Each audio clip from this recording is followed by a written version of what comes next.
Hey guys! So this is our last video in Philosophy as Conversation. This week we're going to be covering a few of the connecting lessons we've already went over that will ultimately point to my conclusion of my argument. And this is a lot I'm going to cover, and I might have to look at my notes, but I will post my outline. So, while living through this global pandemic this last year, deep disdain for scientific evidence has emerged and been brought to light. As newly educated philosophy students, I would argue that it's our moral duty to respectfully engage in recognizing instances of bad reasoning, unclear language, and reform our perspective from behind a veil of ignorance. All of this while keeping in mind the irony of our very existence. So, as you guys recall from the earlier assignment at the beginning of the semester, McClellan's 4 common fallacies. So I just want to remind you guys of those really quick. It's so important that we understand what a fallacy is and how to prevent using them in arguments. After exposing yourself to them, it's so easy to point them out on social media and catch yourself committing them. So, starting with ad hominem, a person who has a view and you criticize them instead of criticizing their view, then you are committing this type of fallacy. So McClellan argues that arguments are supposed to be evaluated on their own merit, whether or not they're reasonable. So if you are criticizing the person, you're committing a fallacy, because flawed people can make true arguments and they can also make good arguments. Another way of committing this is by a strawman fallacy.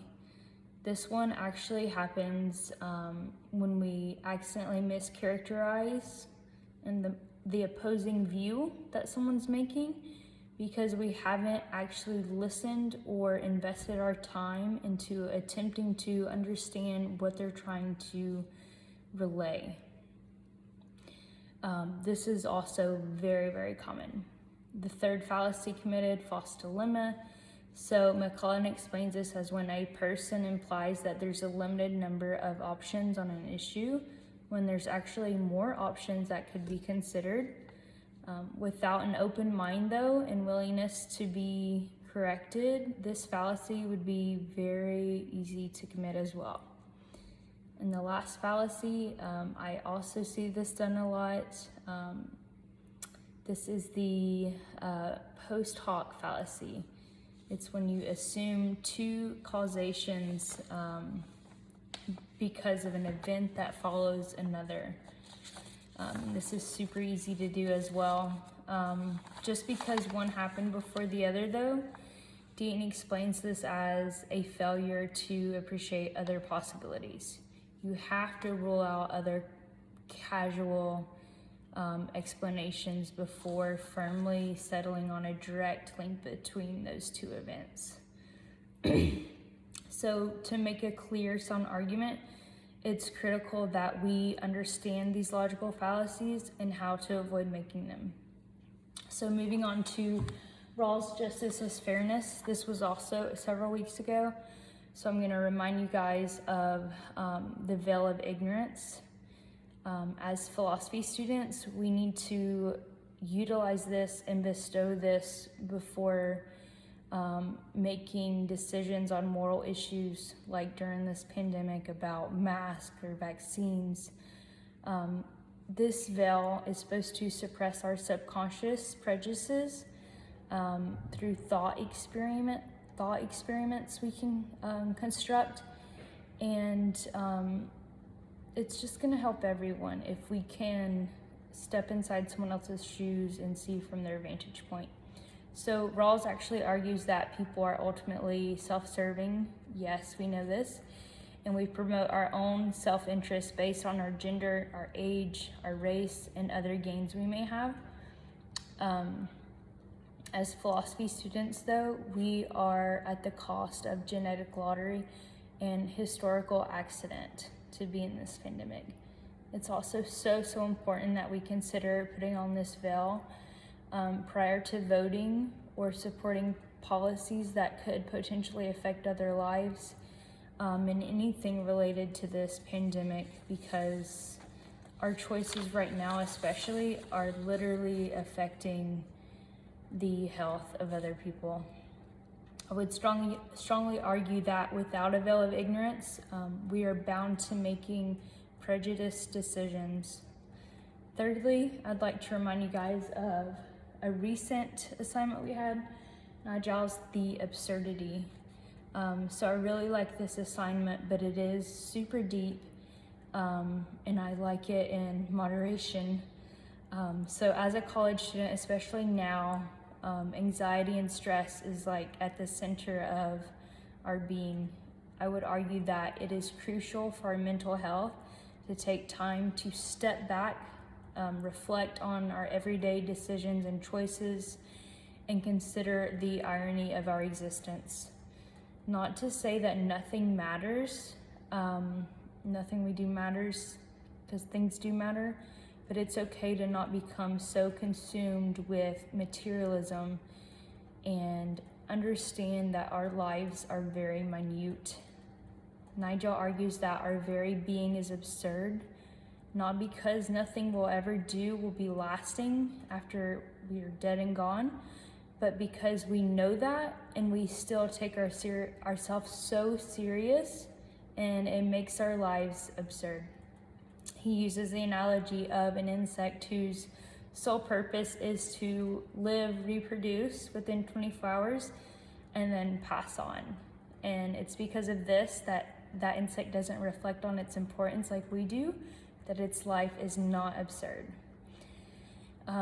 This is the type of ideas and information important to take in moderation, like I said, because it can be a depressive if we're consistently thinking that our life doesn't matter and our choices. It can be very destructive. I would argue that if you did dwell on this for too long, it will backfire and cause more anxiety. So if you just accept that your existence is minute compared to everything else, and be appreciative of your time, and try not to be so dramatic about all the small things that happen and don't go our way, I think that could be very positive. So before we even present an argument like wearing masks or getting the vaccine, we have to consider reasonable objections and then be well prepared for them. So being a student here at ETSU, we are in the Bible Belt, and unfortunately people are more invested in the Bible and religious views than actual scientific evidence. My argument as new philosophy students is that we have a duty to respectfully engage in recognizing fallacies and utilizing this veil of ignorance when contemplating our perspective on pandemic issues, all while becoming not so dramatic because our life is absurd. We have time to prepare and study for this in advance before we even get into a debate on an issue.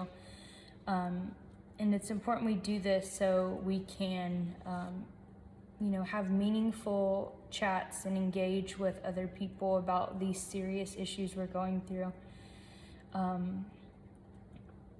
People that oppose science are usually endorsing Pascal's wager. And this can be extremely difficult to talk around, but I still think that it's crucial and vital that we take everything we've learned from this class and we try to do better. And I've personally, recently, last weekend, had to learn this. When we make an argument, it's so important that we are respectful, especially when it's towards friends and family. And I've had to learn that the hard way. And that comes with consequences. And that's something I need to evolve from and learn that kindness should be at the center. We should treat others as we want to be treated. And I say that, and then sometimes I don't actually do that because I get so heated up and overwhelmed by my perspective. So I encourage everyone to have an open mind, be attached to nothing, and be willing to be wrong. Thanks so much for watching, and I've enjoyed watching everyone's videos throughout this semester.